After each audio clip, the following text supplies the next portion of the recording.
Hello guys, S খান টিউটোরিয়ালে সবাইকে স্বাগতম।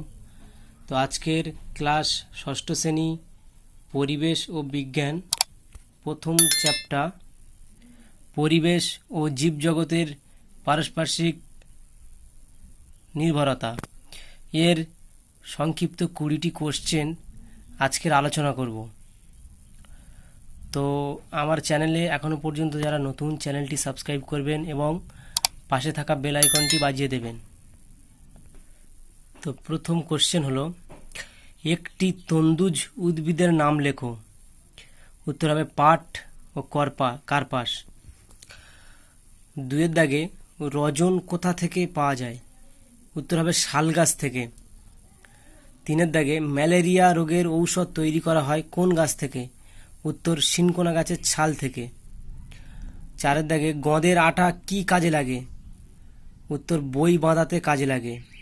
5 এর দাগে, আমরা যখন শ্বাস নিই তখন কোন গ্যাস গ্রহণ করি? সেটি হলো অক্সিজেন। 6 এর দাগে, আমরা যখন শ্বাস ত্যাগ করি তখন কোন গ্যাস ত্যাগ করি? উত্তর কার্বন ডাইঅক্সাইড। 7 এর দাগে, পরাগ মিলন কাকে বলে? কীট পতঙ্গ বা অন্যান্য প্রাণী যখন ফুলের মধ্যে শুধু মধু খেতে আসে তাদের গায়ে বিভিন্ন অঙ্গে পরাগরেণু লেগে থাকে। আবার যখন তারা অন্য ফুলে বসে মধু খাওয়ার জন্য তখন পরাগরেণুগুলো সেই ফুলে পড়ে যায়। এইভাবে পরাগ মিলন ঘটে। 8 এর দাগে কোশ্চেন, অ্যাজোলা কি? অ্যাজোলা এক ধরনের পানা। 9 এর দাগে কোশ্চেন, মিথজীবিতা বলতে কি বোঝো? উত্তর প্রকৃতিতে যেখানে 2 বা তার বেশি জীব একে অপরের সাহায্যে বেঁচে থাকে তাকে মিথজীবিতা বলা হয়, যেমন পিঁপড়ে এবং জাপ পোকা। 8 এর দাগে, মাংসাশী প্রাণী কাকে বলে? যে সকল প্রাণী মাংস খেয়ে বেঁচে থাকে তাদেরকে মাংসাশী প্রাণী বলা হয়, যেমন বাঘ, সিংহ। 7 এর দাগে, তৃণভোজী প্রাণী কাদের বলে?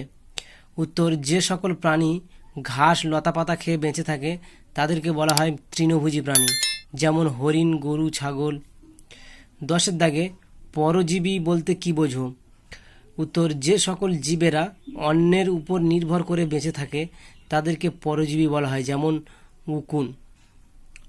যক্ষ্মার জীবাণু কোথায় বাসা বাঁধে? উত্তর ফুসফুসে। 12 দাগে, ম্যালেরিয়ার জীবাণু কোথায় বাসা বাঁধে? উত্তর যকৃৎ ও লোহিত রক্তকণিকায়। 13 দাগে, যকৃতের তেলে কি থাকে? উত্তর ভিটামিন থাকে। 14 দাগে কোশ্চেন, কড মাছের যকৃতে কোন কোন ভিটামিন পাওয়া যায়?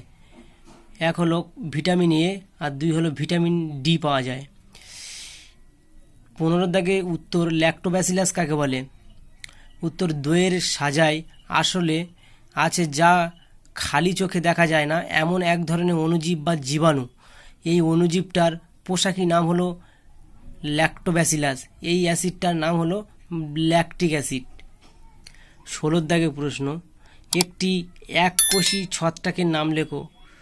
উত্তর হলো ইস্ট হলো এককোষী ছত্রাক। 17 দাগে, ভিটামিন এ এবং ভিটামিন ডি থেকে আমরা কি কি উপকার পাই? উত্তর ভিটামিন এ থেকে আমাদের চোখ ভালো রাখে, আর ডি হলো ভিটামিন ডি থেকে আমরা হাড় ও দাঁত ভালো রাখে। 18 দাগে কোশ্চেন, একটি উপকারী ব্যাকটেরিয়ার নাম লেখো। উত্তর ল্যাক্টোব্যাসিলাস হলো একটি উপকারী ব্যাকটেরিয়া। 19 দাগে, দুধকে টক করতে সাহায্য করে কোন অ্যাসিড? উত্তর হবে ল্যাকটিক অ্যাসিড। 20 দাগে কোশ্চেন, কয়েকটি ঔষধ তৈরিকারী ব্যাকটেরিয়ার নাম লেখো। এক হলো স্ট্রেপ্টোমাইসিস আর 2 হলো এরিথ্রোমাইসিন ইত্যাদি। তো ভিডিওটি এখানে শেষ করা গেল। তো ভিডিওটি ভালো লাগলে ভিডিওটি বেশি বেশি করে শেয়ার করবেন এবং এস খান টিউটোরিয়াল চ্যানেলটি সবাই সাবস্ক্রাইব করবেন। Thank you all friends.